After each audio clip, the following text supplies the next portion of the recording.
Surprise, surprise, it was Meghan Markle. The name alone still sets off a storm, but this time, something feels different. Prince Harry, the man who once defended her through every headline, every scandal, every whispered accusation, has suddenly gone quiet, but his silence speaks volumes. After years of standing by her side through the chaos of royal life, the Netflix documentaries, and the endless media circus, Harry is finally showing signs that he's done playing the role of the loyal husband who smiles through the pain. What once looked like a modern fairy tale now feels like a slow unraveling, one where truth slips through the cracks, no matter how hard someone tries to hold it back. And what Harry recently revealed, both in words and in silence, has left even his closest friends wondering if this is the beginning of the end for the Sussex story. The world watched Harry's transformation in real time. The cheeky prince with a laugh that could light up a room slowly faded into someone quieter, more uncertain, more trapped. It didn't happen overnight. It happened piece by piece, interview by interview, until one day he didn't sound like Harry anymore. He sounded like a man reading someone else's script. And then came that Dodgers game video, the one that set the internet ablaze. What was meant to be a fun, casual moment, a kiss cam, a laugh, a bit of Hollywood sparkle instead felt forced, uncomfortable, almost painful to watch. For many, it was the moment they realized something was off. Harry's eyes didn't match his smile, and that tiny clip spoke louder than any royal statement ever could. Something had shifted, and deep down, people sensed it. Harry was done pretending. It all came to a head at a quiet wellness summit in California, a place meant to promote men's mental health, not spark a global firestorm. During the Q&A, a journalist asked a question that seemed simple but cut straight to the heart. "Do you ever feel like you lost yourself in love?" The room fell silent. Harry hesitated, his practiced grin slipping just enough to reveal the truth beneath it. "Yeah," he finally said. "There was a time I didn't recognize the man in the mirror anymore. I thought I was finding freedom, but sometimes freedom can look a lot like a cage." Those words dropped like thunder. Within minutes, the internet had erupted. Freedom can look like a cage, 6 words that everyone knew weren't random. It was the most unfiltered thing Harry had said in years, and for the first time, the mask was gone. But what came next would shake their California mansion to its core. According to insiders close to the couple, those words were just the tip of the iceberg. For months, the cracks in Harry and Meghan's marriage had been widening behind closed doors. While Meghan wanted to double down, more projects, more brand deals, more spotlight, Harry reportedly wanted peace. He was tired of being the product, tired of the cameras, tired of living in a version of reality that no longer felt his own. Friends said he was emotionally drained, stuck in a cycle of pleasing someone who didn't want balance. She wanted dominance. One former aide summed it up bluntly.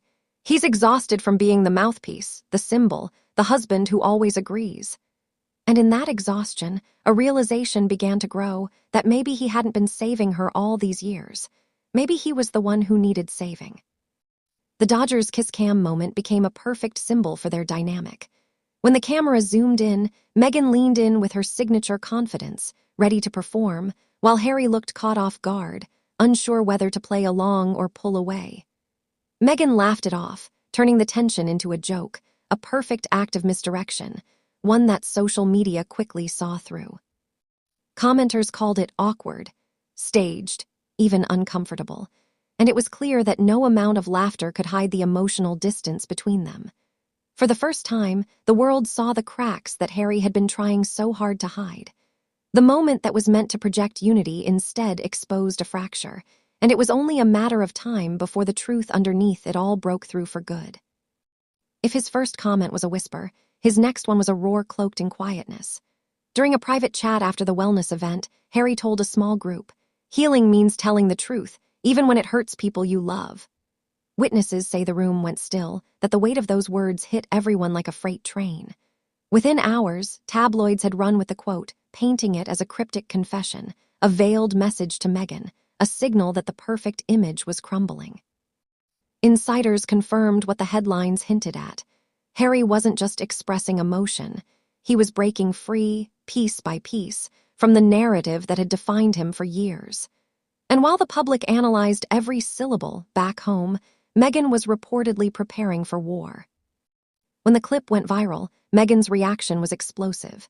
Inside their Montecito mansion, she was said to be packing barefoot across the marble floor, shouting orders into her phone. "Get it taken down. Call the PR team. Spin it fast." But it was too late. Harry's words had already escaped into the wild, impossible to control. For years, she had shaped their story, every statement, every headline, every photo carefully curated. But this time, the script slipped from her hands and the panic set in. When Harry came home, the argument that followed was reportedly volcanic. Meghan accused him of betrayal, of ruining everything they'd built, while Harry, calm but firm, said 6 words that ended the shouting. "I just told the truth." That moment shattered the illusion. For once, the prince didn't retreat. He stood his ground. The next morning, headlines were everywhere. "Trouble in paradise. Sussex fairy tale crumbles. Harry speaks out." But while Meghan scrambled to fight the fire, Harry seemed oddly at peace. One friend described him as relieved, like a man finally breathing again after years underwater. Meghan launched into full-blown PR warfare, commissioning stories to paint him as misunderstood or emotionally fragile, but the public wasn't buying it. The clip was too real, too raw. People could see through the spin.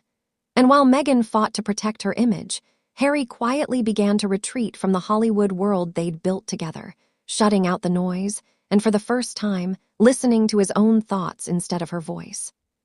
Behind the glossy photos and cheerful sound bites, Harry was falling apart.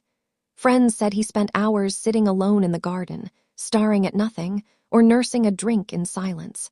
One of his old military buddies described it painfully. "He used to be the guy cracking jokes and buying the next round.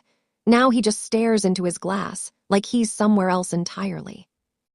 That sense of disconnection grew until he started quietly reaching out to people from his past, an old aide, a few army friends, even former colleagues he'd cut off years ago. It wasn't about reconciliation with the royals yet. It was about remembering who he was before all of this. Meanwhile, Meghan's world was beginning to collapse. The Netflix deals had stalled, Spotify was gone, and her once loyal Hollywood circle was starting to distance themselves. The empire she'd built on control was starting to crumble, one crack at a time. Desperate to regain control of the narrative, Meghan began planning her next move, a high-profile magazine feature that would set the record straight. Insiders called it her counterattack, an attempt to reclaim the sympathy that once made her untouchable. But this time, the magic was gone. Hollywood, once enchanted by her story, had grown silent. The editors she used to count on were suddenly unavailable, the talk shows uninterested. Even her inner circle, the ones who once cheered her every move, seemed to step back. The whispers grew louder. Her influence was fading. Meghan had always relied on perception, on being the misunderstood victim. But now, as the public began to see the other side, that narrative started slipping through her fingers like sand. Late one night, a staff member reportedly overheard Meghan on the phone, her voice cracking as she said, "I gave up everything for him, and now he's making me the villain." But here's the painful truth. Harry wasn't trying to make her the villain. He was trying to make sense of himself. The man who once fought the world to protect his wife was now trying to protect his own identity. His journey wasn't about revenge or exposure. It was about rediscovery. And in that rediscovery, the carefully crafted illusion began to collapse. The fairy tale that once sparkled under California's golden light was dimming. Because once truth enters the picture, no amount of PR can push it back into the shadows. In the midst of the chaos, Harry attended a small veterans event in Santa Barbara. No cameras, no Meghan, no Hollywood friends. Just a quiet gathering of people who'd known him before the titles and the fame. Witnesses say he looked emotional, even tearful. "You don't realize how lost you are until someone takes the compass away," he told them. "I thought I was doing the right thing, but somewhere along the line, I stopped being me." Those words hit hard. This wasn't a prince speaking. This was a man stripped of everything but truth. For the first time in years, he wasn't performing. He was reflecting, and that reflection was becoming the spark of something new. Then came the biggest revelation yet. Word leaked that Harry had been quietly working on a new personal project. Not a documentary, not a joint brand, not another polished PR move. Something raw, intimate, and unapproved by Meghan. Insiders described it as deeply personal, an exploration of identity, love, and loss. A project that, for the first time, wasn't about them, but about him.